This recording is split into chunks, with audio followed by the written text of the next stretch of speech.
శుద్ధ్యుపాస్య మధ్వరి తాత్రంశ లాకృతి అనేటువంటివి నేను చెప్పుకున్నాం. దాని మళ్ళీ మీకు మరి అందరికీ వచ్చినట్టేనే ఏమైనా అనుమానాలు ఉన్నాయా? ఎందుకంటే వాటిని మూడు రోజులు చెప్పుకుంటూనే ఉన్నాం. సరే మళ్ళీ మనం వాటి వల్ల మీరు ఏదైనా చెప్తారా? ఇవి రాయలేదు సార్, నేను అర్థమైంది సార్, నాకు ఐ కుడ్ ఫాలో, అర్థమైంది నాకు సూత్రాలు. అంటే గత 10 రోజులుగా నేను అక్కడ షిఫ్ట్ అవుతున్నాను సార్. నెక్స్ట్ వీక్ హడావిడిలో ఉన్నాను. రోజు అక్కడ వెళ్ళొస్తున్నాను. ఇప్పుడే 8 o'clock వచ్చాను ఇక్కడికి. నేను రోజు పొద్దున్న వెళ్ళిపోతాను, వచ్చి మా అబ్బాయి ఇంటి దగ్గర షిఫ్ట్ అవుతున్నాను. వాడు ఇల్లు కట్టాడని దీనికి గత 10 రోజులుగా అయ్యాను. కానీ షిఫ్ట్ అవుతాను సార్. ఎక్కడ షిఫ్ట్ అవుతున్నారు? నాగోల్ నుంచి బడంగపేట షిఫ్ట్ అవుతున్నాను సార్. బడంగపేట అంటే మన బాలాపూర్ క్రాస్ రోడ్స్ పక్కన మా పెద్ద అబ్బాయి ఉంటాడండి. అక్కడ వాడు ఒక ఇల్లు కట్టాడు. మీరు దూరంగా ఎందుకు రండి, 9 కిలోమీటర్ దూరం ఇక్కడి నుంచి అక్కడికి, మీరు ఎందుకు రండి అక్కడికి వచ్చేసేయండి అని కట్టాడు, ఇల్లు కట్టాడు. సరే, నవంబర్లో గృహప్రవేశం అయింది. రేపు 23వ తారీఖు నాడు వ్రతం చేసుకుని ఫంక్షన్ చేసుకుంటున్నాడు. నాగోల్లో ఉన్నారా? ఇంతవరకు నాగోల్లో ఉన్నాను సార్. నాగోల్ కోఆపరేటివ్ బ్యాంక్ కాలనీలో ఉన్నాను సార్. అనంతకృష్ణ గారి దగ్గరేనండి. అనంతకృష్ణ గారికి ఒకసారి వారితో ఫోన్లో కూడా మాట్లాడాను. అనంతకృష్ణ గారికి వారి దగ్గరే ఉంటాను సార్. రోజు ఒక్కసారి మా మిస్సెస్ ఎప్పుడో వెళ్ళిపోయింది. మా విజయం కూడా ఉన్నాడు. ఓకే, మేము ఇటీవలే వచ్చాం కూడా. రోడ్ నెంబర్ 19 బడంగపేటలో మా తమ్ముడు ఉన్నాడు. ఓ సంతోషం సార్. అటువైపు వచ్చినప్పుడు తప్పకుండా చెప్పండి సార్, కలుస్తాను. మీరు ఎక్కడున్నా వచ్చి కలుస్తాను, దగ్గర తీసుకెళ్తాను. మీర్పేటకి దగ్గర అది. అవునండి, మీర్పేట దగ్గర. అవునండి, జనప్రియ కాలనీ. మా చెల్లెలు కూడా ఇల్లు ఉంది అక్కడ. మా కోడలు డిఆర్డిఓలో సైంటిస్ట్ అండి. మా పెద్దవాడేమో సాఫ్ట్వేర్ ఎలక్ట్రానిక్స్ ఇంజనీరు. దగ్గర ఉద్యోగనగర్ కాలనీ అక్కడే ఉంది. అందులో ఉంటారు ఇద్దరును. అక్కడికి షిఫ్ట్ అవుతాను సార్. మీర్పేట దగ్గర? అవును సార్. మీరు అల్మాసి కూడా రైట్ సైడ్ సార్. అంటే ఇది బాలాపూర్ క్రాస్ రోడ్స్కి జస్ట్ ఒక 1.5 కిలోమీటర్ ఉంటుంది సార్. మన బాలాపూర్ గణేశుడు ఉన్నాడు కదా, వేలంపాటకి ఫేమస్ కదా, గణేష్ లడ్డు వేలంపాటకి, అక్కడికి దగ్గర అవుతుంది సార్. బాలాపూర్ క్రాస్ రోడ్స్ అని అక్కడికి దగ్గర. అక్కడికి షిఫ్ట్ అవుతాను. రోజు ఉదయం వెళ్తున్నాను, ఇప్పుడే వస్తాను సార్. అల్మాసి కూడా నాకు జాగా ఉంది, 600 స్క్వేర్ ఫీట్ల. రోజు 5ంటికి మా మనవరాళ్ళని అక్కడికి వెళ్ళి ఆ బ్యాడ్మింటన్ దించడం, మళ్ళీ 7ంటికి క్లాస్ అయిపోతే అది అక్కడి నుంచి తీసుకొచ్చి వీళ్ళని అక్కడ దించి నేను టిఫిన్ తీసుకుని ఇక్కడికి వచ్చి 8 o'clock వచ్చి స్నానం చేసి క్లాస్కి రెడీ అవ్వడం జరుగుతుంది కదా 10 రోజులు. కానీ 2 రోజులు మాత్రం మిస్ అయ్యాను. అనుకుంటా మీరు ఏమైనా చెప్తారా?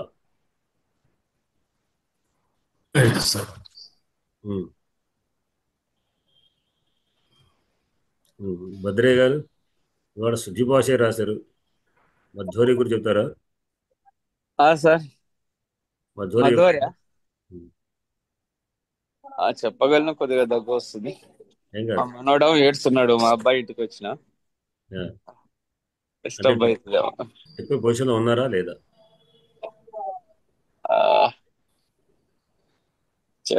సార్ అంటే రాసినాం కదా సార్, అవే కదా సూత్రాలు. చెప్తారా నాకు అసలు చెప్పడం నాకు అర్థమైంది సార్, చెప్పడం నాకు రాదు అంతే. ఇప్పుడు 2 స్టెప్పుల్లో చెప్పడం వేరు, అర్థం అవడం వేరు. అర్థమై చెప్తే చెప్పిన వాడికి అర్థమైనట్లు లెక్క, చెప్పాలి చెప్పే స్థితికి రావాలి. Okay sir. చెప్పే స్థితికి వచ్చామంటే ఇంకా బాగా అర్థమైనట్లు లెక్క. రాయడం, చెప్పడము, రాయడము, అర్థం కావడము, రాయడము, చెప్పడం, 3 స్టెప్పులు. రాయొచ్చు, రాసింది ఇంకా కొంచెం హైయర్ స్టెప్ చెప్పడం. మధురి చెప్పనా సార్? చెప్పండి. మధు అరిహి, ఇది ఇకో ఎన్సీ సూత్రం ప్రకారం ఇకునకు అచ్చు పరంగా ఉండగా ఎన్ ఆదేశంగా వస్తుంది. ఇక్కడ ఈ ఆదేశం అనేది మరి ఎక్కడ అనేది ఆదేశం రాంగా ఆదేశ స్థానమునకు వచ్చేటువంటి వర్ణానికి మధ్యలో మరొక వర్ణం ఉండరాదు అనేది తస్మిన్నిసి నిర్దిష్టే పూర్వస్య అనే సూత్రం ద్వారా మనకు తెలుస్తున్నది. అందువల్ల సుధి ఉపాస్య అనే చోట ధీలో ఉన్నటువంటి ఈ అనేటువంటి అంత్యాత్సుకు ఉపాస్య మధులో ఉన్నటువంటి మధులో ఉన్నటువంటి ఊ అన్నటువంటి అంత్యాత్సుకు అర్హిలోని పదాధ్యాత్సుకు వీటికి ఏ మధ్యలో ఏ వర్ణము లేదు కాబట్టి ఎన్ అనేది ఆదేశంగా వస్తుండగా ఇక్కడ ఒక సందేహం ఏంటంటే మరి ఎన్ ప్రత్యాహారంలో ఎవరాల అనేటువంటి 4 వర్ణాలు ఉన్నాయి. మరి ఆదేశంగా మరి ఏది రావాలి, ఏదైనా రావచ్చు, అన్ని వచ్చేటువంటి అవకాశం ఉంది. కాబట్టి ఇక్కడ స్థానేంతర తమః అనే సూత్రం ఆ సందేహాన్ని నివృత్తి చేస్తుంది. ఈ సూత్రం ప్రకారం ఆదేశమునకు ఆదేశ స్థానమునకు సాదృశ్యం ఉండవలెను అనేది దీని ద్వారా తెలుస్తుంది. ఇక్కడ మధు ప్లస్ అరి అన్నప్పుడు ధూలో ఉకారం ఉంది, అలానే అకారము అరిహిలో అకారం ఉంది. ఇక్కడ ఇకో నుంచి ఇక్కు స్థానం ఊ కాబట్టి ఊకు సాదృశ్యమైనటువంటి వర్ణం ఇక్కడ రావాలి.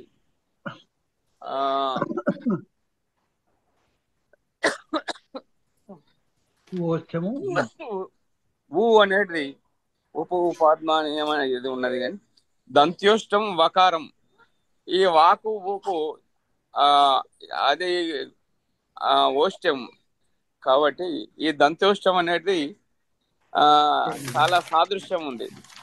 ఇక్కడ ఉకారానికి వకారానికి సాదృశ్యం ఉంది కాబట్టి వకారం మాత్రమే ఇక్కడ వస్తున్నది.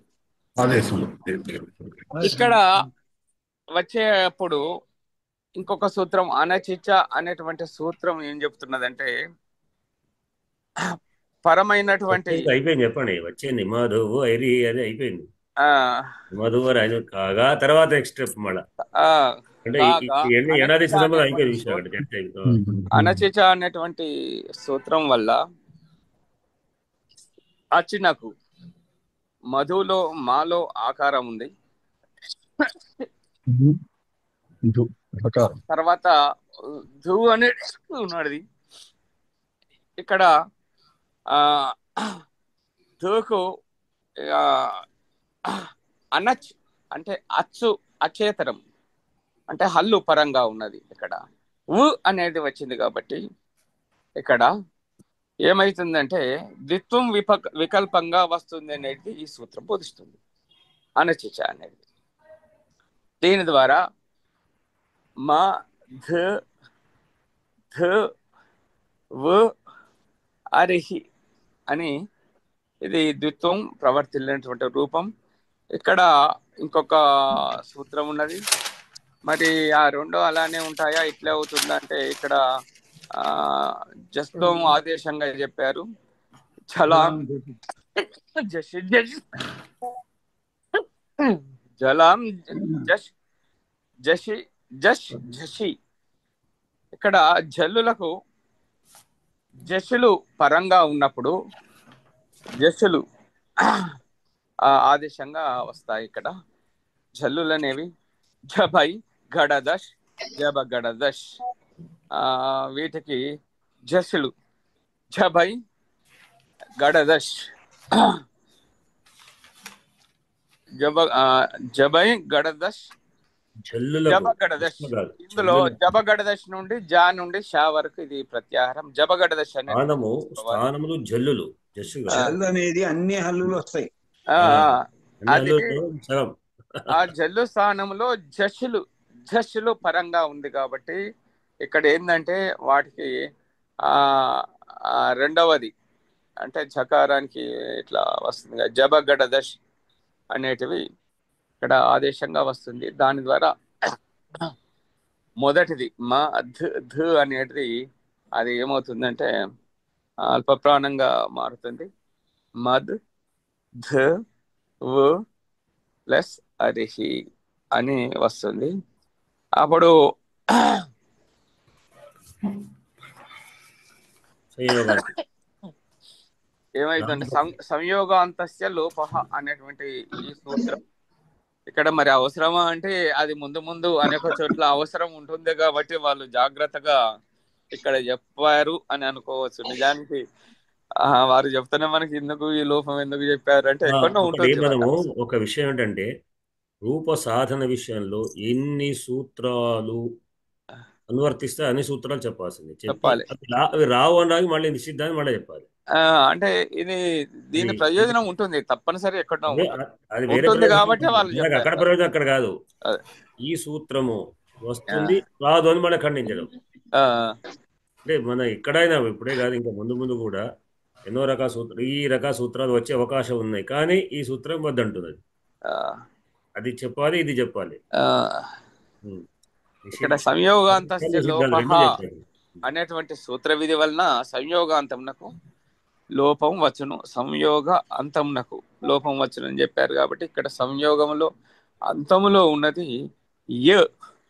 మరి ఎక్కడ ఏది అన్న సందిగ్ధం ఎక్కడ చెప్పాలి, లోపం ఎక్కడ రావాలి అనే దానికి ఇక్కడ అలోంతస్య షష్ఠి చే చెప్పబడు స్థానమునకు వచ్చు ఆదేశము స్థానం యొక్క చివరి వర్ణకు వచ్చును అనే ద్వారా యు అనే దానికి వచ్చేటువంటి అవకాశం ఉన్నది.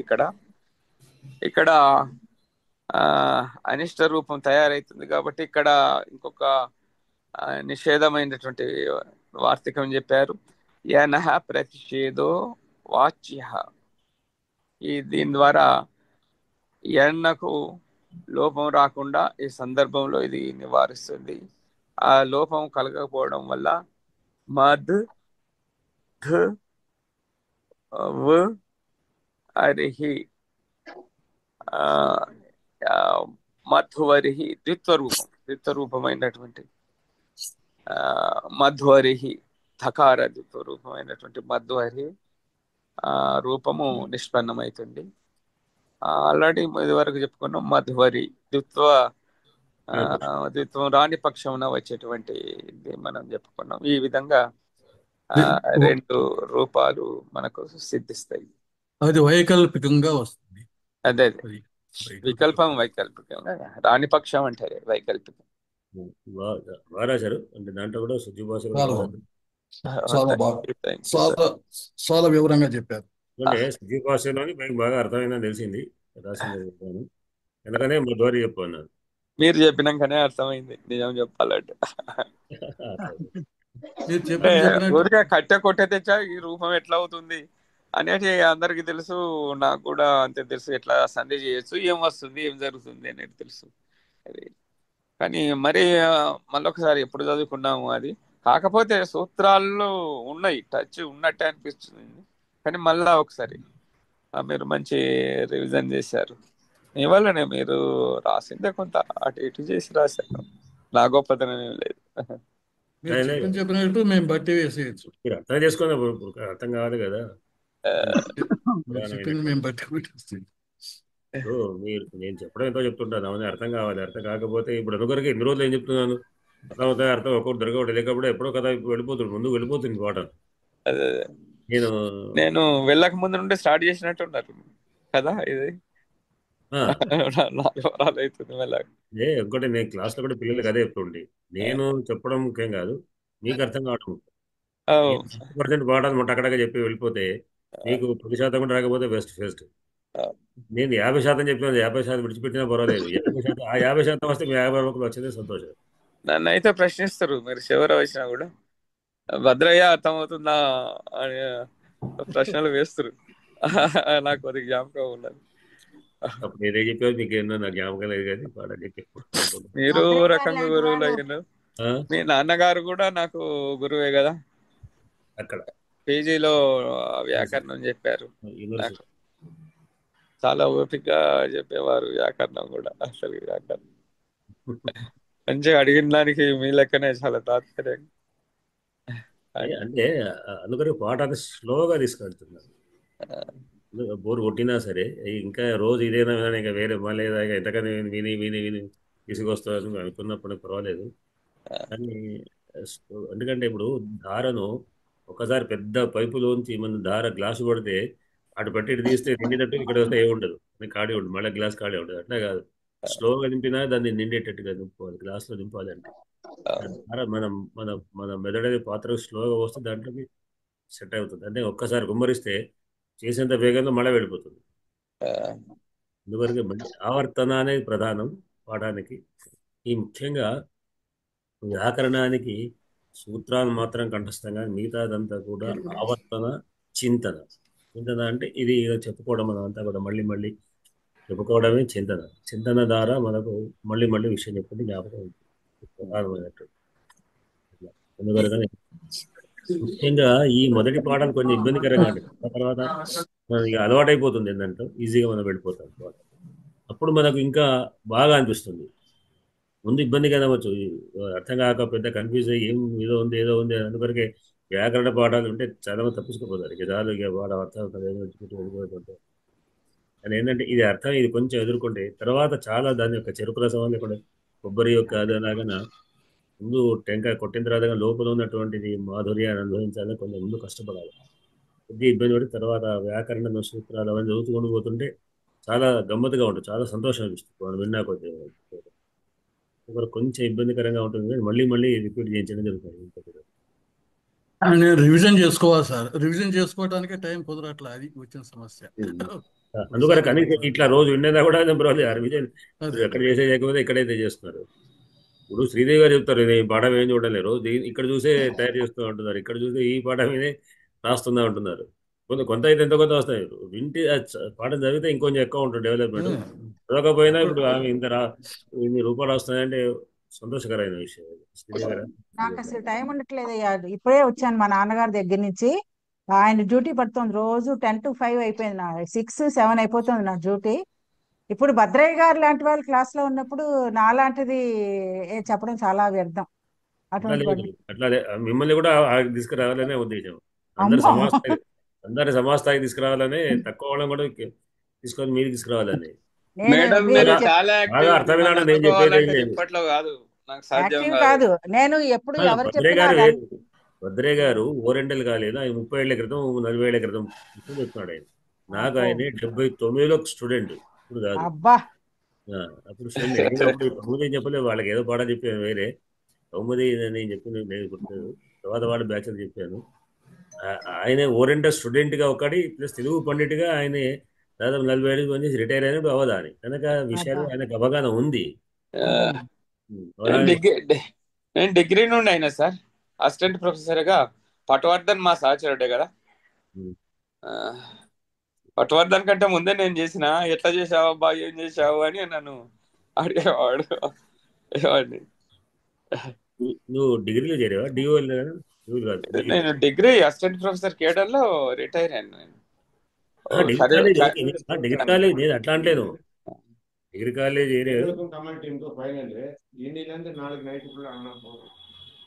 డిగ్రీ కాలేజ్ చేయలేదు. కాలేజీలో కూడా డిగ్రీలో డిప్లోలో. నేను గవర్నమెంట్ టీచర్ హైదరాబాద్ లో ధర్మపురి కాలేజీలో చేరిన స్టూడెంట్ గా చేరింది డిఓఐ. అవును, తర్వాత బిఏ చేశాను. 83 to 85 వరకు నేను ఎంఏ చేశాను. తర్వాత నేను చెప్పిన ప్రయత్నం చేయను గురువు. చెప్పండి. ధాతృ ప్లస్ అంశ, ధాత్రంశ అనే దానికి రూపసాధనకి చేయాలంటే ఇక్కడ మనకి ఇకో ఎనర్జీ అనే యణాదేశ సంధి ప్రకారం రూపసాధన చేయాలి. ఇక్కడ ప్రధాన మొట్టమొదటి సూత్రము ఇక్కునకు అచ్చు పరంగా ఉంటే కనుక ఎన్ ఆదేశంగా వస్తుంది అనేది యణాదేశ సంధి సూత్రం. ఆ ప్రకారంగా ఇక్కడ తకారోత్తరవర్తి రుకారానికి అంశలోని అకారం పరంగా ఉన్నది కాబట్టి యణాదేశం రావాలి.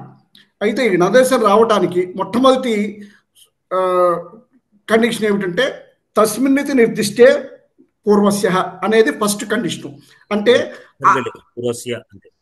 పూర్వస్య, తస్మిన్ నిర్దిష్టే పూర్వస్య, ఈ షష్ఠీ విభక్తి అంటే ఏదైతే పరముగా ఉన్నదో ఆ పరానికి రాబోయే అచ్చులకి మధ్యలో మరొక వర్ణం ఉండరాదు. ఆ నిబంధన ఇక్కడ పూర్తయింది. ఎందుకంటే తకారార్థవర్తి రుకారానికి అకారానికి మధ్యలో మరొక వర్ణం లేదు కాబట్టి యణాదేశం వస్తుంది ఇక్కడ. అయితే యణాదేశం వచ్చినప్పుడు తర్వాత ఆలోచించవలసింది ఏమిటంటే యణాదేశం ఎన్ అంటే ఎవరలలో ఏది రావాలి అనే దానికి మనకి ఫస్ట్ అప్పుడు మనం చూడవలసింది స్థానేంతరతమ అనే సూత్రం. స్థానేంతరతమ అనే సూత్రం ప్రకారము దాని దగ్గరలో ఉన్నటువంటి ఏదైతే పరముగా ఉందో పరముగా ఉండేటువంటి అచ్చునకు ఇక్కునకు పూర్తి సామ్యం ఉండేటువంటి వర్ణం హల్లు ఎవరిలో అది ఆదేశంగా వస్తుంది ఇక్కడ. ఇప్పుడు రుకారానికి రుట్రషణంలో రకారానికి రెండింటికి పూర్తి సామ్యం ఉన్నది కాబట్టి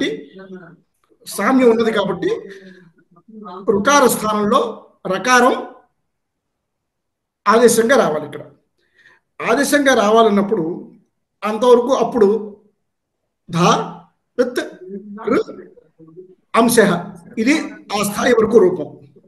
తరువాత నెక్స్ట్ జలాం జషి ఇక అదే ఉంటే గనక అక్కడ వీటిల్లో ఉన్నటువంటి అవి ద్విత్వం రావాలి అనేది తర్వాతి రూపం, తర్వాతి సూత్రం. అయితే ఇక్కడ జల్లులు జషులు లేవు కాబట్టి ఈ జల్లులు జషులు లేవు కాబట్టి కేవలం ఈ సూత్రం వరకు ఆ సూత్రం వర్తించదు కాబట్టి తరువాత ఇక్కడ ఉంది సార్, ద్విత్వం రావాలి కదా. ద్విత్వం వచ్చేది అనచిత ద్విత్వం ముందు చెప్పండి. అనచిత వచ్చినప్పుడు ఇక్కడ దీనికి అవైకల్పికంగా అక్కడ ఉన్నటువంటి హల్లుకి ద్విత్వం వస్తుంది అనేది అనచిత ప్రకారం సూత్రం.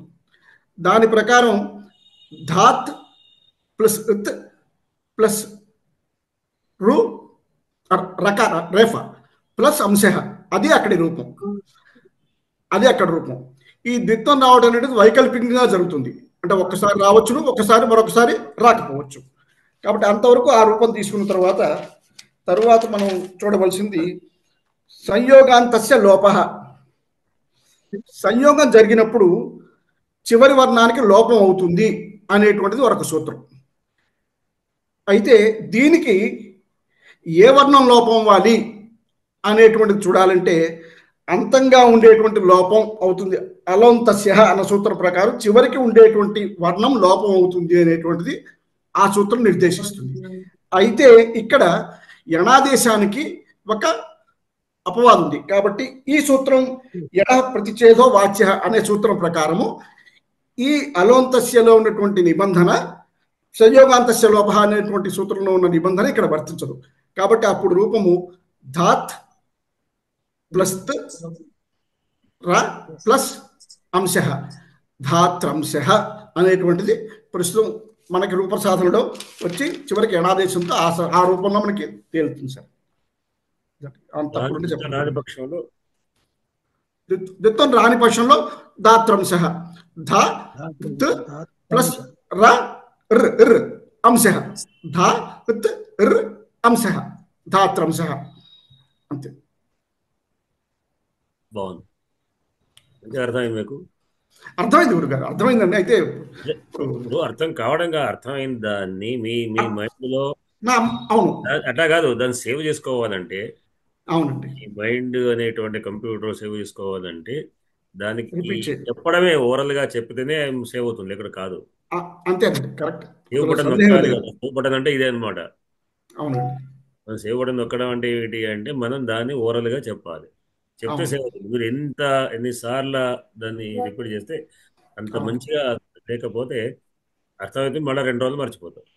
అవునండి, దాని రిపీటేషన్ కావాలి, ఓరల్ గా కంఠాన్ని ప్రయోగించడం ద్వారానే మనం దాని జ్ఞాపక శక్తిలో దానికి ఒక దానికి షార్ట్ కట్ లేదు గురుగారు, దానికి వేరే మార్గం లేదు, తీసుకోవాలి, వేరే మార్గం లేదు, దానికి చెప్పడమే అంతే. తప్పులు కానీ ఒప్పు కానీ నోట్ అర్థమైంది, బుర్రలో అర్థమైంది, పదాల ద్వారా పైకి చెప్పడమే అంతే. మరి అరుణగా చెప్తారా లాకృతి?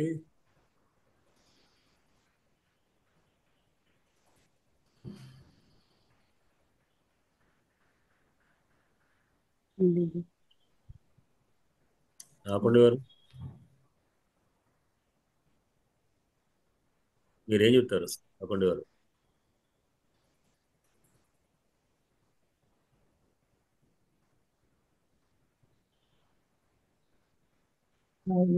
చెప్పండి గురుగారు. అంటే ఇది కొంచెం వర్క్ ఎక్కువైంది వయసు దాని నుంచి.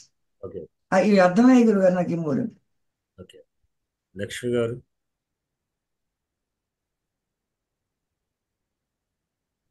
అర్థమవుతుంది కానీ కొద్దిగా అర్థమవుతుంది కానీ కొద్ది కొద్ది పూర్తిగా అర్థమవుతుంది మళ్ళీ. రావట్లేదు.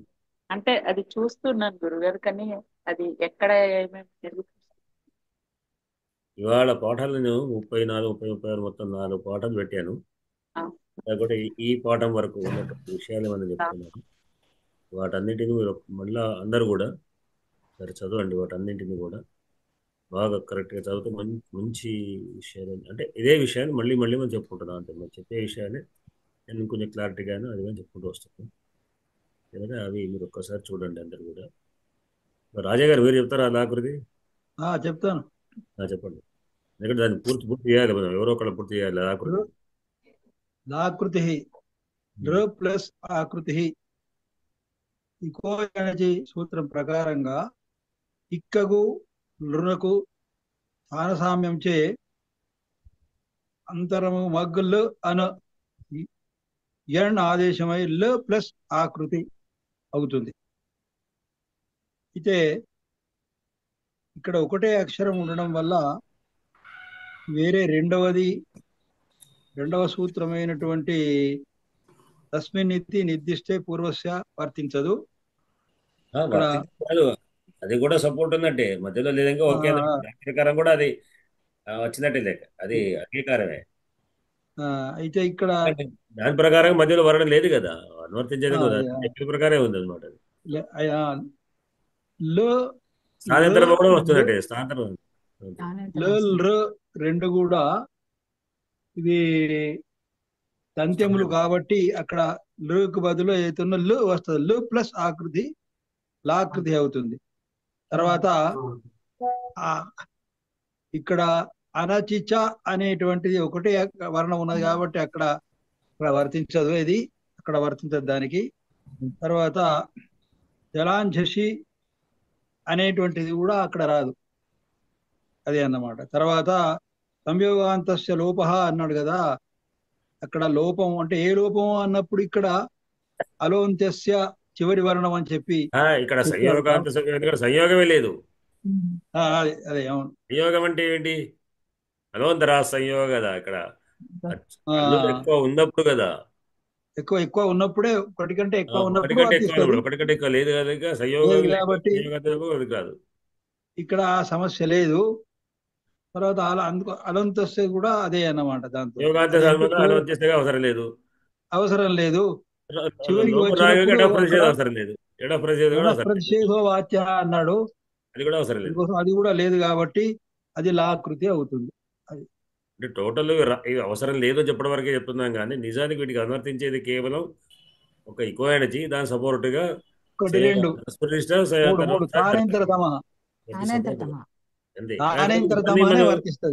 ఇవన్నీ మనకు అవసరం లేదో చెప్పుకుంటూ రావాలి. అంటే మీరు అన్నట్టు అవసరం లేదు, ఎందుకంటే ఇది దీనికి అనువర్తించదు, ఈ సూత్రం చేసే అవసరం లేదు, జల్లు లేదు అవసరం లేదు, కనుక ఇది అవసరం లేదు.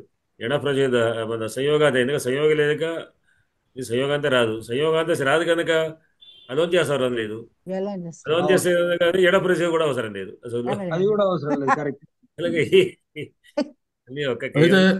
అయితే గురుగారు ఇక్కడ సందేహం అండి. నృ ఆకృతి అన్నప్పుడు అక్కడ ఋత్వం ఉన్నది, ఋత్వానికి ఆకారం కలిసింది. ఇప్పుడు ఆదేశం అయ్యేటప్పుడు వ్యవహారాలలో లా ఎందుకు రా కూడా కలుస్తుంది కదా, రా కలవదు. అక్కడ చెప్పేటప్పుడు అలు అలు కలుస్తుంది, నాట్ లకారం. అక్కడ లసానాన్ దంతా అన్నాం, లాకే దంత స్థానం ఉంది అని అవి నియమాలు. ఆ నియమం ప్రకారం అంటే అవి పుట్టాయని చెప్పడం సూచన వలన నేను తీసుకున్నాను లకారం తీసుకున్నాను స్థాన అయితే సామ్యం ఇప్పుడు రాతో కలవలేదంటారా? కాదు రాతో కాదు ధ్రువ అనేది దీనికి సంబంధించింది అనేది దంత్యమే కాదు కదా, అవును. దంత్యములే తీసుకోవాలి. రా అనేది మూర్ధన్యము, అది ఇదో ఆ దంత్యము, మూర్ధన్యం. కాబట్టి దంత్యం. దానికి దీనికి ఎందుకు పొత్తు కుదురుతుంది? కుదరదు కదా. మనమేదో రా రుట్టు పద్యాలలో చెప్పి రసానం రాసుకుంటున్నాం. మూర్ధన్య లోకుపద్యంలో వస్తుంది అట్లా. అయితే రా లోకుపద్యంలో దంత్యము. మూర్ధన్యమును లాయము దంత్యం అంటారు. రుచులు సా దంత్యాహ అనే సూత్రం ప్రకారంగా లు బదులు లా వస్తుంది అక్కడ. ఇవాళ ఏ మూర్ధన్యాలు దంచాలు అవి అవి నేర్చుకోవాలి. ఇప్పుడు మళ్ళీ నేర్చుకో. అంతే అంతే, రిపీట్ అవుతుంటే రిపీట్ అయినా కొద్దీ గట్టి పడుతుంది. మళ్ళీ మళ్ళీ రిపీట్ చేసుకోవడం మనం. అవును. ఎందుకంటే ఇది రేపటి నుండి కూడా చేద్దాం. ఇవాళ కొత్త పాఠాన్ని కూడా మనం చెప్పుకుందాం. ఇక్కడికి దాదాపు ఎట్లయితే కనుక రేపటిలోనే కేవలం మళ్ళా జ్ఞాపకం ఉండడానికి కొరకు చేసుకుంటున్నాం. ఇవాళ కొత్త పాఠంలో ఒక అవయవాదేశ సంధి అని అయ్యవాయవాదేశ సంధి అంటారు. ఈ సూత్రము ఏచోయవాయావహ సూత్రం. సూత్రాన్ని అనండి ఒకసారి. ఏచోయవాయావహ చూసుకోండి, దాంట్లో ఉన్నది అనడం కొంచెం ఇబ్బంది పడుతుంది.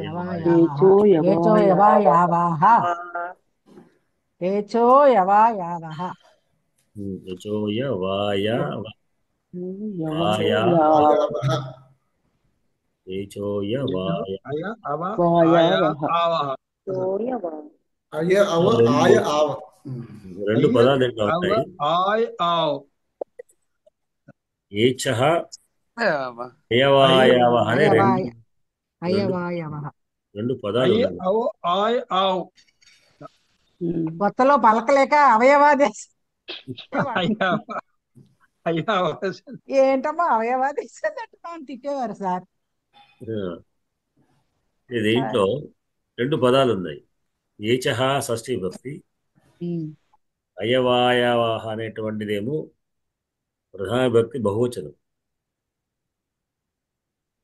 అంటే లాస్ట్ ఆవు యొక్క ఆవహ అంటే ఆవహ అన్నారు. ఆచాయవ వాచాయ వాయవాయ అంటే బహు కనుక అవి ప్రథమా విభక్తి, షష్ఠీ భక్తి. ఏచులకు షష్ఠీ భక్తికి అర్థం ఏంటి? ఏచస్థానే అని అర్థం. అయవాయవాదని ఆదేశంగా వస్తుంది ప్రథమా వ్యక్తి కనుక. ప్రథమా వ్యక్తి ఆదేశం, ఏచ షష్ఠీ భక్తి స్థానం. ఏచులంటే ఏమిటి?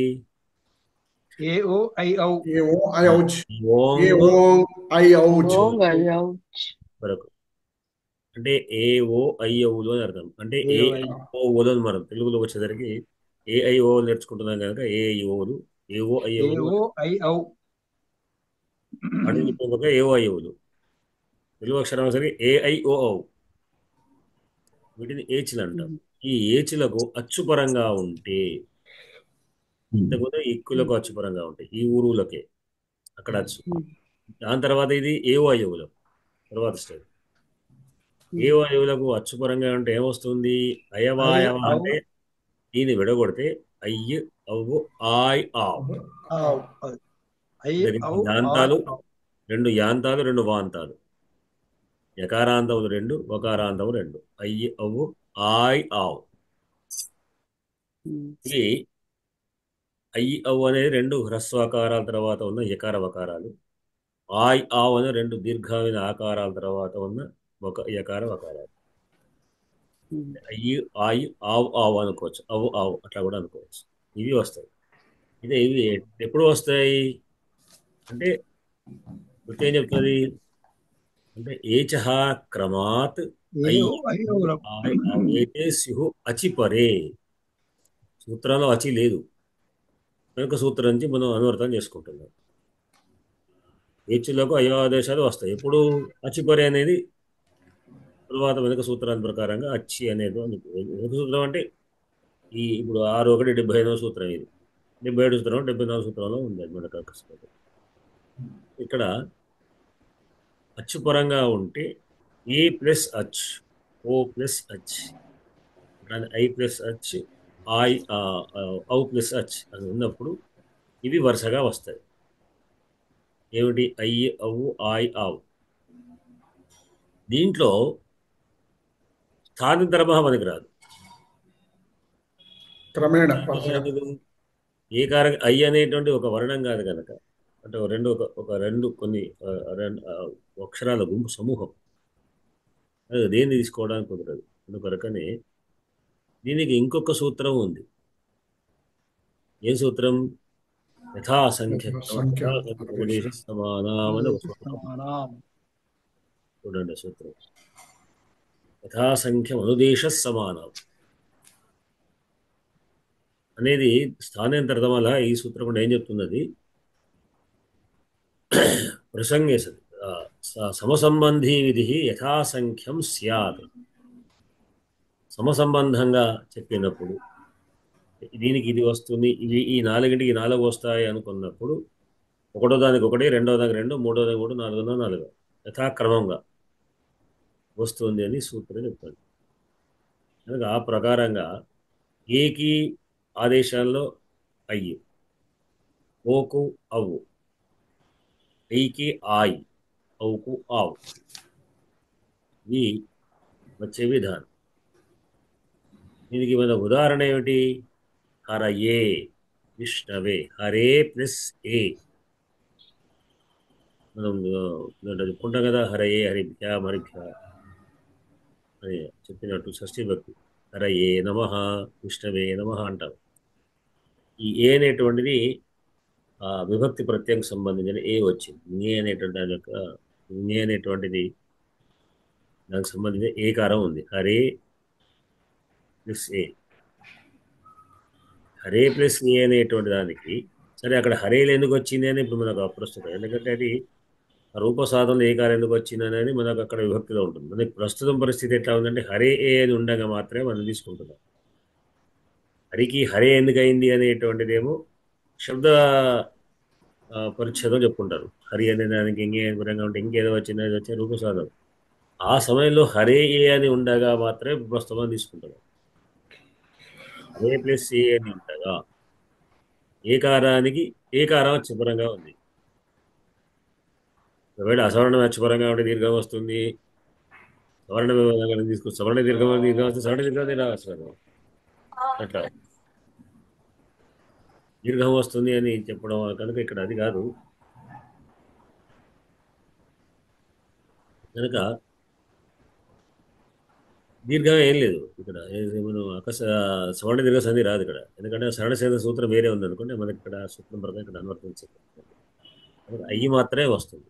ఇది యథాసంఖ్య అంటే ఏకోయవాయ సూత్రం ప్రకారంగా వచ్చేటువంటి అవయాదేశ సంధిలో ఆదేశంలో ఏది రావాలంటే యథాసంఖ్య అనుదేశ సమానం అనే సూత్రం ప్రకారంగా, అంటే ఏకారానికి అయ్యి అనే క్రమంగాలో వస్తుంది. అయ్యి వస్తే హర్రేలో ఏది హర్ ఏ, ఏది అయ్యి వస్తే హరయ్య ఏ హరయే అవుతుంది. కానీ విష్ణు ప్లస్ ఏ, విష్ణువులో ఓకారానికి ఓకారం అంటే తీసేస్తే అంటే స్పష్టంగా వస్తే విష్ణు ఓ, ఓకారం బై అవ్వు వస్తే విష్ణువు ఏ, విష్ణవే. అట్లానే నై అకహ, నాయక అనే పదంలో నై అనేటువంటి ఐకారానికి అకహ అనేటువంటి అచ్చుపరంగా ఉంది కనుక ఐకార స్థానంలో ఆయు వచ్చి నాయ్, ఐకారానికి ఆయు వస్తుంది. నాయ్ అకహ నాయక. ఔ ప్లస్ అకహ పావక అనేటువంటి 4 రూపాలు యథాసంఖ్యంగా వస్తుంది. ఇది మనకు ఒకటే, మన ఇంత ఎక్కువ సూత్రాల్లో ఇన్ని 5-6 సూత్రాలు ఏం లేవు. దీంట్లో నిజంగా ఒకటే సూత్రం, రెండో దాన్ని కరెక్ట్గా నిర్ణయం చెప్పేటువంటి రెండో సమస్య నివృత్తి చేసేది ఒక సూత్రం. ఈ 2 సూత్రాలతో ఈ రూపం సాధించబడ్డది. ఇది మీకు అర్థమైతే దీన్ని మీరు దాన్ని రాసి పెట్టండి. రూపాన్ని అదే రేపు చెప్పాలి. ఏమైనా అనుమానం ఉందా దీంట్లో? సూత్రాలు అవు పదం ఒకటి చెప్పండి అయ్యా. పౌ అకహ, పావక వస్తుంది. పౌ ప్లస్ అకహ పావు, ఆవు వస్తుంది. పావు పావక అంటే నై నాయ్ ఆయు వస్తుంది. నాయ్ అక నాయక, ఐదు తీసేసి ఆయు వస్తే నాయ్ నాయక. పౌ ప్లస్ అకహ ఓలో ఔ పోయి ఆవు వస్తుంది, పావు కదా, పావక. ఇది అర్థమైంది కదా ఏంటండి? దొరికొండ వారు లేరు.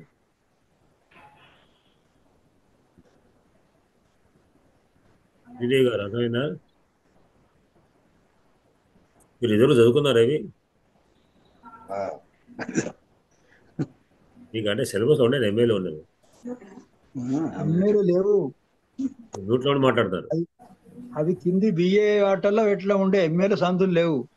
ఎంఏలో లేవు కానీ నేను లేదు. విడిగా నేను వేరే పరీక్షలు రాశానండి. ఎంఏలో లేదు, ఎందుకంటే అవే కావచ్చు, ఏమైనా సమాస ప్రకరణ అవి ఉన్నాయి, విభక్తి ప్రకరణ, విద్యార్థి అంతే అవే ఉండే. కారకాలు సమాసాలు ఇవే ఉండే. నేను దీక్ష ఇదిలే దాంట్లో రాశానండి, వేరే సంస్కృత అకాడమీలో వేరే పరీక్షలు రాశాను.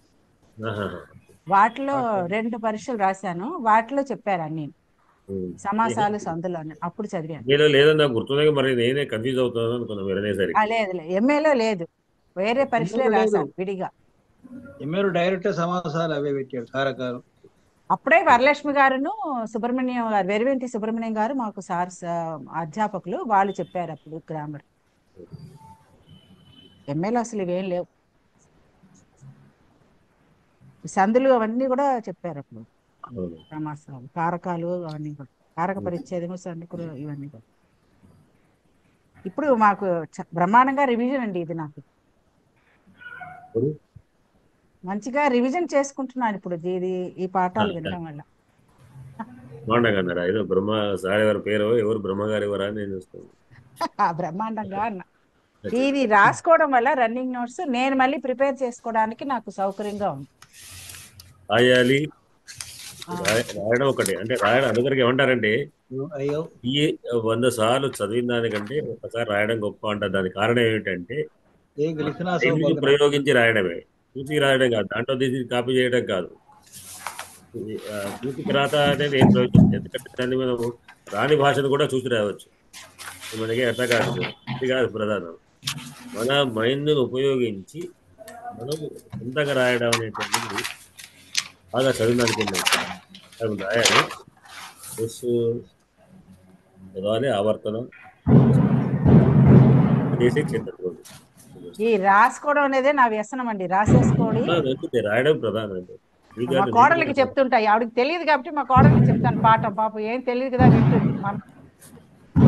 నేను చదివేటప్పుడు అంతే ఎక్కువ రాస్తుండేవాడు, రాయడం అంటే నా మైండ్ దాంట్లో పెట్టేవాడు అనమాట. అంతేనండి, అదే అర్థమవుతుంది.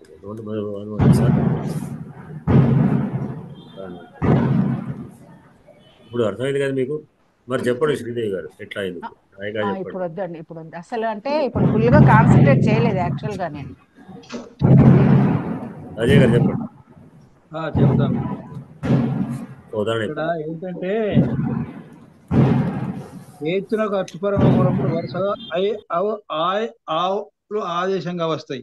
అయితే ఇక్కడ హరే అన్నది హరే ప్లస్ ఏ అంటే ఇక్కడ హర్ ప్లస్ ఇక్కడ ఐ వస్తాను, హర్ ప్లస్ ఐ ప్లస్ ఏ అవుతుంది. అప్పుడు ఆ సూత్రం ప్రకారంగా ఏకు ఏ దీనికి అచ్చు ఏ ఇదైంది, ఏకు ఏ అయింది అచ్చు పరమైనప్పుడు అప్పుడు ఏమైతే హర ఏ అవుతుంది, హర్ ప్లస్ ఐ ప్లస్ ఏ హర ఏ అవుతుంది, అట్లా అన్నమాట. తర్వాత మళ్ళీ ఏ దీర్ఘమైనప్పుడు విష్ణు ప్లస్ ఏ అన్నాడు, అక్కడ ఏంటంటే విష్ణు ప్లస్ ఇక్కడ ఓకు ఏ కాబట్టి అవు, విష్ణు ప్లస్ అవు ప్లస్ ఏ విష్ణవే అవుతుంది, అంతే కదా. తర్వాత ఆయ్ ఆవులకు నాయక నై ప్లస్ అక, ఇక్కడ నై అని ఓకారం ఉన్నది కాబట్టి ఇక్కడ ఐకారం వస్తుంది. ఇక్కడ అంటే న ప్లస్ ఐ ప్లస్ అక, న ప్లస్ ఆయ్ నాయ్ అక నాయక అవుతుంది అన్నమాట. అది తర్వాత పావక అన్నప్పుడు పౌ ప్లస్ అక అన్నాడు, ఔ ఔకు ఇక్కడ అచ్చుపరమైనప్పుడు ఇక్కడ రెండోది ఆవు వస్తుంది అన్నమాట. ఆవు అంటే కు ప్లస్ పౌ ప్లస్ ఆవు ప్లస్ అర్హ పావక అవుతుంది అన్నమాట. 4 రూపాయలు. ఇది మనం ఇవాళ రఘువంశ పురాణ శ్లోకం చదువుకుందాం ఒక్కసారి. చాలా రోజులు అట్లా పెండింగ్లో ఉండిపోయింది. దీంట్లో స్థితస్థితాముచ్చలిత ప్రయాతాం నిషేదుషీమాసనబంధధీరః జలాభిలాషీ జలమాదదానాం ఛాయేవ తాం భూపతిరన్వగచ్చత్.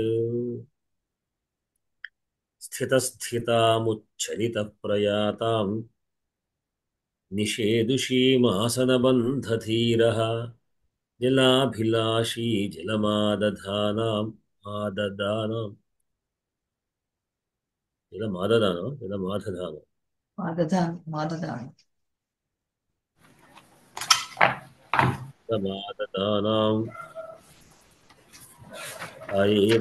జలమాదదానం ఛాయేవ తాం భూపతిరన్వగచ్చత్.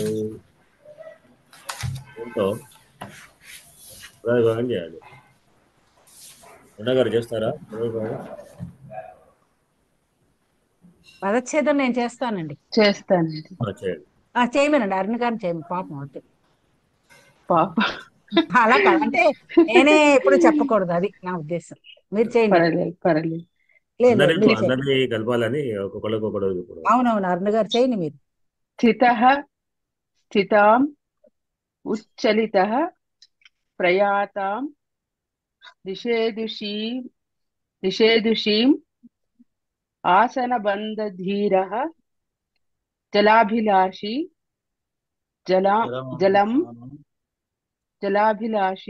జలం ఆదదానాం ఛాయా ఇవ తాం భూపతిః అన్వగచ్చత్. ఇదే కాదు, విభక్తులు చెప్పండి మరి. ప్రయత్నం చేయండి, మొదలు పెడితే వస్తాయి.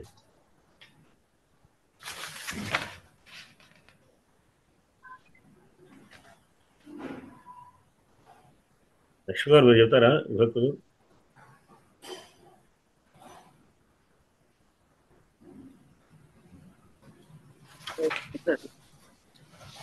కొన్ని మాత్రమే తెలుసు. మొదలు పెట్టండి. అందరూ ఉన్నాయి కదా, ఎంతమంది ఉన్నాయి? సరే గురు.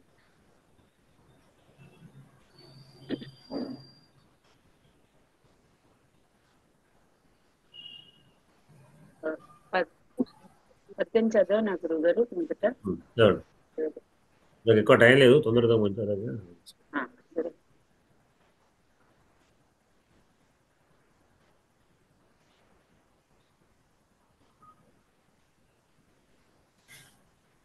స్థితః స్థితౌ స్థితాః. స్థితశబ్దः అకారాంత పుంలింగ ప్రథమ ఏకవచనాంతః. స్థితాం స్థితే స్థితాః. స్థితాశబ్దः ఆకారాంత స్త్రీలింగం ద్వితీయ ఏకవచనం. ఉచ్ఛలితః ఉచ్ఛలితౌ ఉచ్ఛలితాః. ఉచ్ఛలిత శబ్దः అకారాంత పుంలింగ ప్రథమైకవచనః. ప్రయాతాం ప్రయాతే ప్రయాతాః. ప్రయాత శబ్దः ఆకారాంత స్త్రీలింగ ద్వితీయ ఏకవచనః. నిషేదుషీం నిషేదుష్యా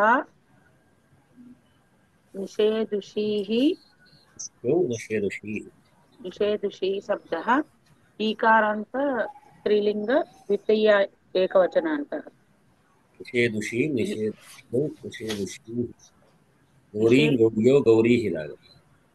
నిషేదుషౌ నిషేదుషీః. ఇదేమో ఒక రామసిద్ధం రమాసిద్ధం లాగా వచ్చి, ఇది మాత్రం గౌరీ సిద్ధం లాగా వచ్చి. ఆసనబంధ ధీరః ధీరౌ ధీరాః. ధీర శబ్దः ఆకారాంత పుంలింగ ప్రథమైక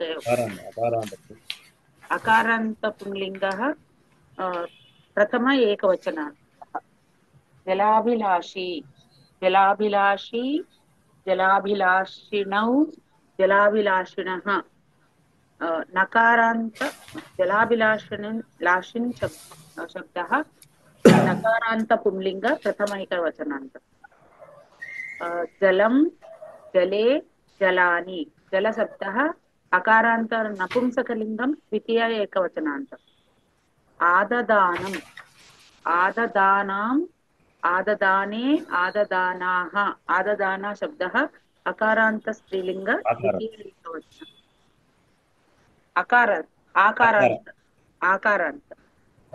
ఛాయా ఛాయా ఛాయే ఛాయాః ఛాయా శబ్దः ఆకారాంత పుంలింగం ఆకారాంత స్త్రీలింగం ప్రథమైక ఏకవచనాంత. ఇవ అవ్యయం. తాం తాం తే తాః శబ్దः దకారాంత స్త్రీలింగ ద్వితీయ ఏకవచనాంతం. భూపతిః భూపతిః శబ్దः భూపతయః భూపతి శబ్దः వికారాంత పుంలింగ ప్రథమ ఏకవచనాంతః. అన్వగచ్చత్ ఇది క్రియాపదం. ప్రథమ అను అగచ్చత్. అయ్యా చిన్న సందేహం. దీంట్లో క్రియాపదం అయ్యా అన్వగచ్చత్. అన్వగచ్చత్. అన్వగచ్చత్. అన్వగచ్చత్ అంటే అను ప్లస్ అగచ్చత్. అగచ్చత్ అంటే వెళ్ళేది. అనువగచ్చత్ అంటే అనుసరించి వెళ్ళేది. అనుసరించి వెళ్ళేది. అనుసరించి వెళ్ళేది అనేదానికి కహ అన్వగచ్చత్. భూపతి ప్రధానభక్తి భూపతి. భూపతి అనేటువంటి ప్రధానభక్తి పదాలన్నీ కూడా దీంట్లో ఇనభూ చేయడం అవుతుంది. ఎవరిని అనుసరించాను కా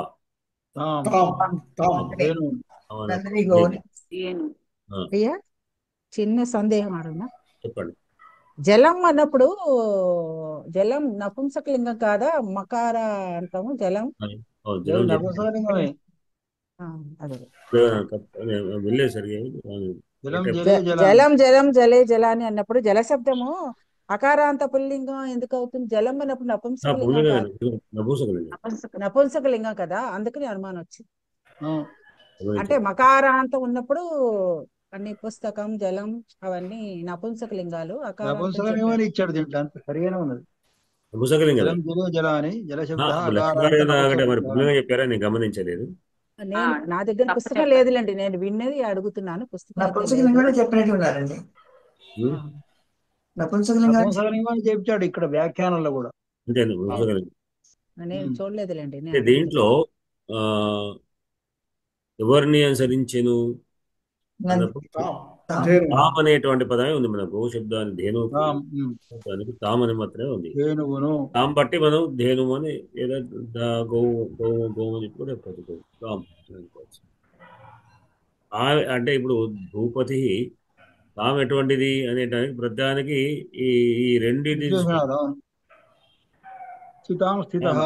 అంటే ఎట్లా ఏ విధంగా అనుసరించాను? ఛాయా ఇవ నీడవలు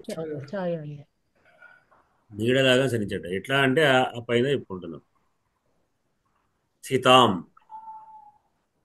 స్థితం అంటే గతి నివృత్తౌ ధాతు తిష్టది అని చెప్పుకున్నాం కదా. అంటే గతి నివృత్తి అంటే వెళ్లకుండా ఉండడం, నిలబడడం అని అర్థం. గమనం కాకుండా నడిచేవాడు ఆగిపోవడానికి స్థితత్వం అంటారు. ఒక చోట నిలబడడం అని అర్థం అనమాట. స్థిత నిలబడ్డదాన్ని ఆయనే స్థిత అని వగచ్చదు. తాను నిలబడ్డాడు. అక్కడ ధేనువు నిలబడి ఉంటే తాను కూడా నిలబడ్డాడు అంతే. ఇప్పుడు ఎక్కడ ఆగితే అక్కడ ఆగిపోయాడు. అంటే తాను కొట్టడం కానీ ముందు అదించడం కానీ పంపించడం కానీ తను అనుకున్న విషయానికి మార్గాన్ని పంపించడం కానీ చేయకుండా ఎట్లా అక్కడ తను పెడితే అక్కడ వెనుక నిలబడ్డాడు. అలానే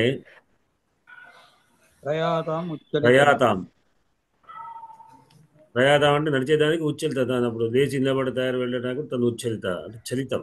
లేచి నిలబడుతున్నాడు. చలితం అంటే చలనం అంటే నడవటం. తాను అంటే లేచి నడుస్తున్నాడు, ముందుకు నడుస్తున్నా ఉన్నాడు. తాను కూడా నడుస్తాడు. ప్రయాతాం. అట్లానే నిషేధుషి నిషేధుషి ని షిత్ అనే ధాతు మించే సాధనము సాధ్యం అసాధ్యం సాధ్య అని వస్తుంది. అంటే నీ ఉపసర్గ చేత నిద్రించుట అనే అర్థం వస్తుంది. పడుకుంటాడు, నిద్రుంటే కాదు, కూర్చుని పడుకోవటం లాంటిది అర్థంలో. ఋషి కింద కూర్చొని పడుకున్నప్పుడు, కింద ఆసనం ఉన్నప్పుడు తాను ఏం చేస్తాను, తాను పడుకోలేదు, ఆసన బంధని తాను ఆసన బద్ధుడే కూర్చున్నాడు అక్కడ. రక్షణ కొరకే తాను కూర్చొని ఒక చోట కూర్చొని చూస్తూ ఉన్నాడు అంతే.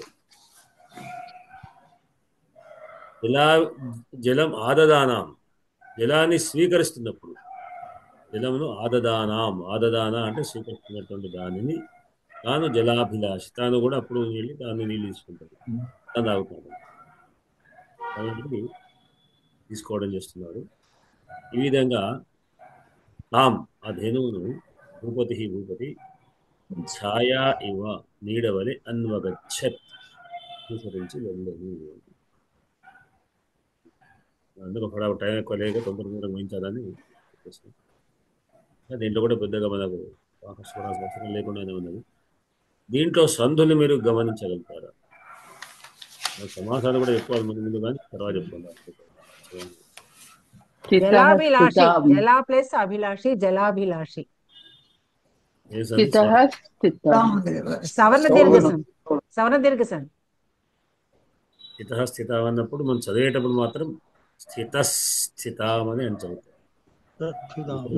ముందు సకారం ఉంది కదా, సకారం ఉంటే సకారం, షకారం ఉంటే షకారం, షకారం ఉంటే షకారంగా చదవడం ఆదేశం వచ్చింది కూడా అనుకోవచ్చు. తర్వాత ఛాయా ప్లస్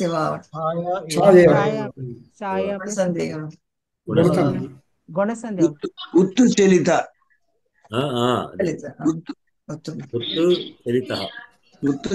ఉచ్చలిత. దీన్ని ఏ సంధి అంటారు? స్తుత్వ సంధి అంటారు. స్తుత్వ సంధి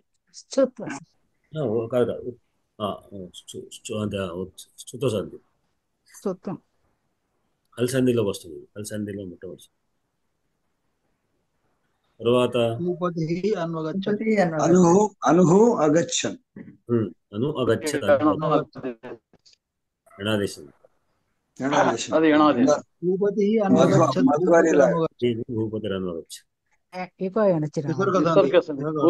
అన్నప్పుడు అక్కడ విసర్గ వస్తుంది.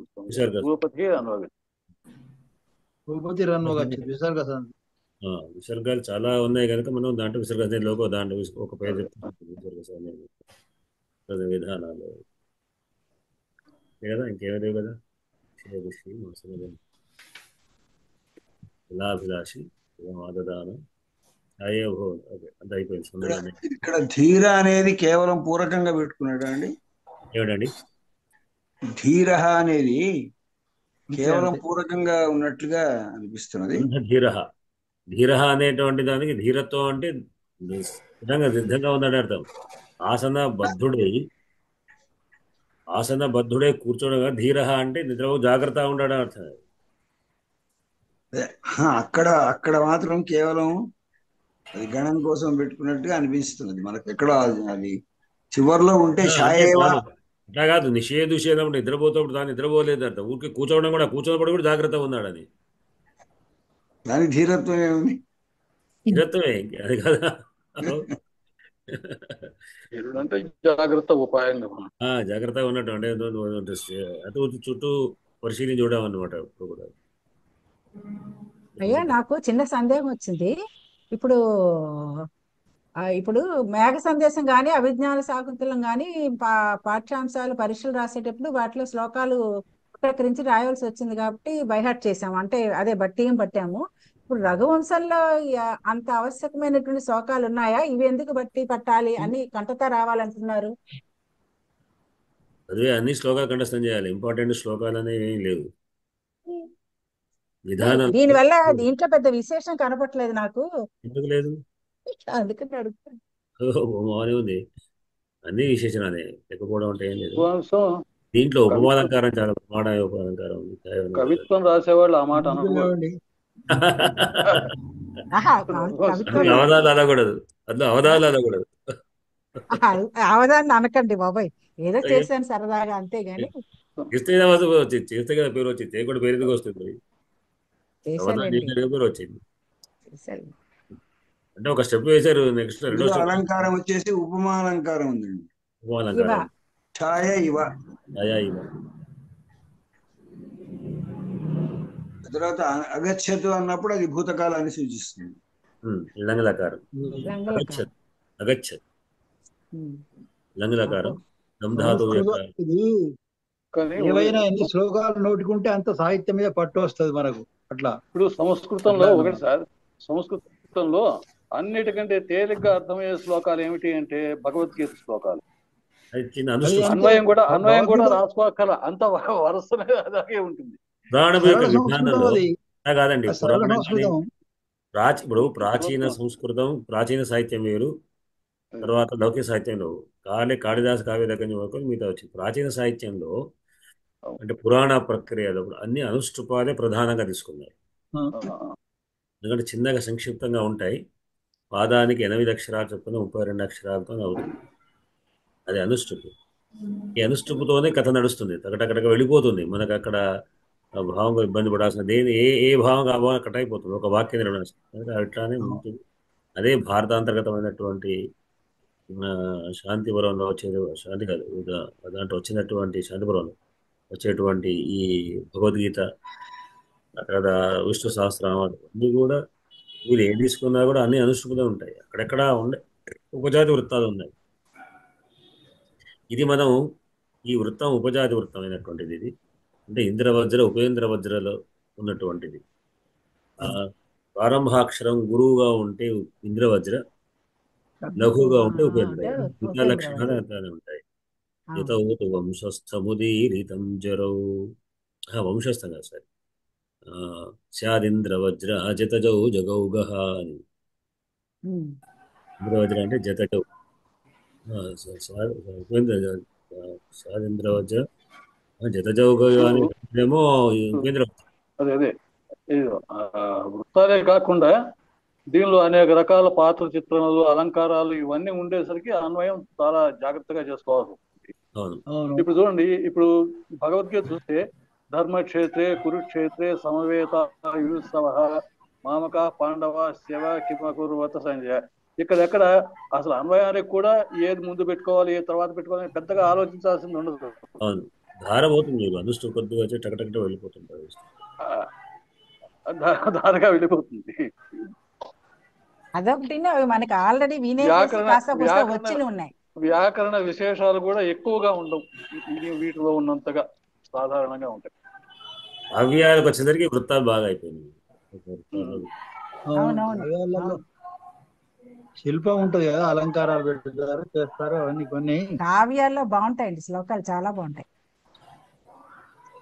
దీంట్లో కూడా తర్వాత గోసేవ అక్కడ మంచి మంచి శ్లోకాలు ఉన్నాయండి. ద్వితీయ సర్గలు కూడా ఏకాతపత్తం జగత ప్రభుత్వం, అవి ఎంత మంచి శ్లోకాలు తర్వాత ఉన్నాయి, చాలా ఉన్నాయి దీంట్లో కూడా, అదేం లేదు. అనేది కాళిదాసు యొక్క దాంట్లో సిద్ధమైనటువంటి ఉపమాలంకారం గురించి చెప్పిన ప్రతిసారి కాళిదాసు అది వాక్యం తీసుకుంటారు. శృతివార్తం శృతిరన్వ గచ్చతి, ఛాయతాం పూతరన్వ గచ్చతి కూడా కొన్ని చాలా ప్రసిద్ధమైనటువంటివన్నీ కూడా అలంకారాల్లో కాళిదాసస్య అని. అలంకారాలు రాయడంలో అలంకారాలు ముఖ్యంగా ఉపమాలంకారాన్ని రాయడం కాళిదాసు ఉపమాలంకారం చాలా ప్రసిద్ధమైనటువంటి. ఏది ఉపమాలంకారం ఎట్లా రాయాలి అని ఏదో ఒక ఉపమాలంకారం పెట్టి ఏదో ఒక చేయడం కాకుండా దానికి తగ్గట్టుగా సందర్భాన్ని తగ్గట్టుగా ఆ శ్లోకం అక్కడ ఉన్నటువంటి పరిక ప్రాంతాలు వాటిని బట్టి అని చెప్పుకుంటారు. చాలా బ్రహ్మాండంగా అక్కడ కూడా గొప్ప ప్రయోజనం ఉంటుంది. దీపశిఖ అని ఒక చెప్తాడు కదండి, అందులో అది చాలా ప్రసిద్ధి కదా, దీపశిఖ సంచారిణి దీపశిఖేవర, అది చాలా పరమాద్భుతమైనటువంటి ప్రసిద్ధమైనది. ఆరో సర్గలో ఉన్నది అది, ఇందుమతి స్వయంవరంలో ఉన్నది. అన్వయం చదువుకుంటుంటేనే అద్భుతంగా ఉంటుంది, అది చదువుతుంటేనే చాలా మేము జ్ఞాపకం చేసాం, అది పరీక్ష దృష్ట్యా పరీక్షలు రాయడం కూడా జరిగింది. అది అప్పుడు కోట్ చేసాంలేండి, బట్టి బట్టా. అవును, ఉపమా కాళిదాసస్లో అవన్నీ రాయాలి కదా, అదే వ్యాసాలు రాసి శ్లోకాలు కోట్ చేస్తేనే మార్కులు వస్తాయని చచ్చినట్టు బట్టి పట్టాం. అసైన్మెంట్ లో రఘువంశం 3 సర్గలు కూడా కోట్ చేశాను నేను కాళిదాస్ దాంట్లో. నాకు అన్ని అసైన్మెంట్లు 20కి 20 వేశారు. మస్తు వచ్చినాయి. 19 వేసాడు నాకు అట్లా. సరే అండి, సమయం ఇప్పుడు చాలా దాటిపోయింది. గోవుకు దిలుపుని సంవాదం అప్పుడు బ్రహ్మాండమైన శ్లోకాలున్నాయి అక్కడ. ఇప్పుడు చిన్న చిన్నవి ఉన్నాయి కానీ చాలా అద్భుతంగా ఉన్నాయి. నాకు పుస్తకం రావాలండి, వస్తే తర్వాత చూస్తాను. ఇచ్చలేదా ఇంతవరకు? రాలేదండి. నేను ఇక చెప్పాను కదా, నేను అటో కాలు ఇటో కాలు 2 పట్టాల మీద నడుస్తూ నాకు ఏ పని అవ్వట్లేదు. ఇప్పుడు నేను నా దగ్గర ఒక పుస్తకం ఉండే, అంటే నా వేరే నాగలిపిది ఉంది, అవన్నీ చాలా ఉన్నాయి, కానీ తెలుగుది తెప్పిద్దామని చెప్పి నేను మీకు ఏదో ఫోటో పెట్టాను. అది మా స్టూడెంట్ నాకు ఏదో అవసరం ఉంటే అప్పుడు ఇచ్చాడు. తర్వాత తీసుకోపోండి, లేదు నాకు అవసరం మీ దగ్గరే పెట్టుకోండి అన్నాడు. నా దగ్గరే ఉంది. మొన్న ముద్ర ప్రస్తావన వస్తే, సార్ నాకు పుస్తకంగా నేను ఇప్పుడు క్లాస్లో పాఠం చెప్తున్నాను, నాకు అవసరం ఉంది, ఇప్పుడు నేను మళ్ళీ కాలేజ్ చేయలేను, లెక్చరర్ చేయలేను, కావాలి అన్నాడు. సరే ఇప్పుడు కనుక మళ్ళీ నేను తెప్పించాను. మళ్ళీ నేను సంస్కృత భాష ప్రధానమంత్రికి అరుణ్ కుమార్ ఫోన్ చేస్తే పంపించాను, నిన్ననే వచ్చింది. ఓకే, నేను సైదాబాద్ వెళ్ళి తెచ్చుకోవాలి. నాన్నగారు గ్రంథాలన్నీ అక్కడ ఉన్నాయి. మీకు ఫోన్ కొడితే వస్తుంది, మీరు డబ్బు ఎంత కష్టపడకపోతున్నారు. ఏం చేయాలి చెప్పండి. సంస్కృత భాష ప్రచారం మీరు కొట్టారు కదా, దాంట్లో ఆ ఫోటో కొట్టేమని చెప్పండి, ఫోన్ కొట్టి పంపిస్తాను. చెప్తాను. ఒకటే రోజు మీరు ఫోన్ పుస్తకం కొట్టాక మధ్యాహ్నం వచ్చేస్తుంది, అందరికి వచ్చేస్తుంది. సరే రా, అడ్రస్ వచ్చేస్తుంది. ఇప్పుడు అంతా మేము చిన్నప్పటి నుంచి కూడా పుస్తకాలు తెప్పించుకుందామని చెప్తున్నాం. మేము 6వ తరగతి కూడా లెటర్ సారి తెప్పించుకోవడం, మేము ఎక్కడికి దుకాణంలో వెళ్ళి వెతికినది కొనాలే చూస్తుండేది. మా పుస్తకాలన్నీ కూడా నాగలిపి అవి ఇక్కడ వారణాసిలోనో ఢిల్లీలోంచి వచ్చేటి. మేము అక్కడ ఢిల్లీకి ఇక్కడ వెళ్ళాం పుస్తకాలు కొరకు. మీరంటే అక్కడ పెడతా అంటారు కదా. ఒక లెటర్ రాయడం, ఒక ఆర్డర్ రాస్తే వాళ్ళు వీపీపీ ద్వారా పంపించేవాడు. అంటే వీపీపీ విధానం అందరూ పంపించారు, కానీ మాకు ఆ పుస్తకాలు దాదాపు నాగరి పుస్తకాలు వీపీపీ వచ్చింది.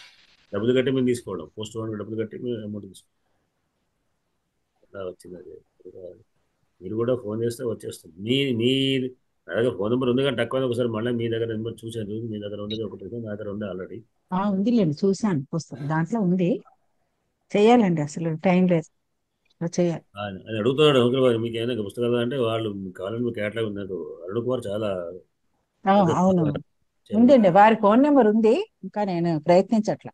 అరుణ్ కుమార్ నాకు దాదాపు 20-30 ఏళ్ళ నుంచి కూడా నాకు బాగా తీసుకుంటుంది. వాడు అంటే పుస్తకాలు వాళ్ళు చెప్తాను, వాళ్ళు అవసరం తెచ్చుకుంటారు. మీ కేటలాగ్ కూడా ఈ సిద్ధాంత కౌముది దొరకట్లేదండి. పుల్లెల శ్రీరామచంద్ర వారి సిద్ధాంత కౌముది కోసం ఆయన అడగండి, ఇప్పిస్తాడు. పబ్లికేషన్స్ లో ఉన్నదన్నాడండి. అవునా, అడుగుతా. పబ్లికేషన్ లో ఉన్నదట, ఉన్నది కానీ అది 200 పేజీల వ్యాఖ్యానం, 250 ఏమో. అలా వ్యాఖ్యానం ఎట్లా ఉందో నాకు తెలియదు. నిన్న అడిగాను రోహిణి పబ్లికేషన్,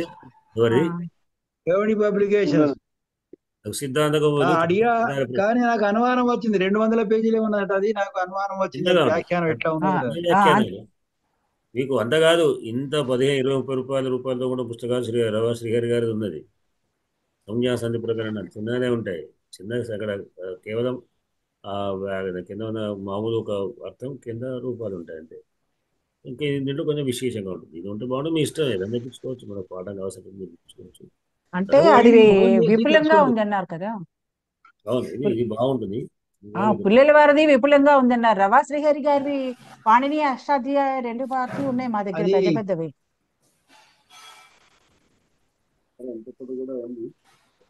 రోహిణికి ఫోన్ చేయండి, రోహిణికి ఫోన్ చేసి అడగండి. మరి రేపు చేస్తా. రోహిణి పబ్లికేషన్ అయితే నాకు అనుమానం వచ్చింది. 200 ఉండేసరికి ఇదేమో ఇంత పెద్ద ఉన్నది, అసలు అంత దాంట్లో వివరంగా లేదేమో అని అనుమానం వచ్చింది. మీరు చేసి అడగండి. పుల్లెల వారిది 750 రూపాయలని పెట్టాడు, కానీ పుస్తకాలు అవుట్ ఆఫ్ స్టాక్ అంటున్నారు. అదే అందరూ అదే నేను అడగలేదు. చూస్తాను, ఎలా సంపాదిస్తా. లేకపోతే ఎవరి దగ్గర తెప్పించేసుకుని ప్రింట్అవుట్ తీసేసుకుని స్పైరల్ బ్రాండింగ్ చేసుకోవడమే. ఎందుకు మీకు ఇప్పుడు దొరుకుతాయి, రోహిణి దాంట్లో దొరకవచ్చు, ఇంకేదో దొరకవచ్చు. సంక్షిప్తంగా ఉన్నటువంటి అసలైనదానికంటే ఎంతో కొంత ఉన్నది కావచ్చు, మంచిది కదా మీ పాఠాన్ని. సరేనండి, ఓకే. సరేనండి, అందరికి కూడా ధన్యవాదాలు. శుభరాత్రి. ధన్యవాదాలు గురువు గారు. బ్రాహ్మణే స్వస్తి.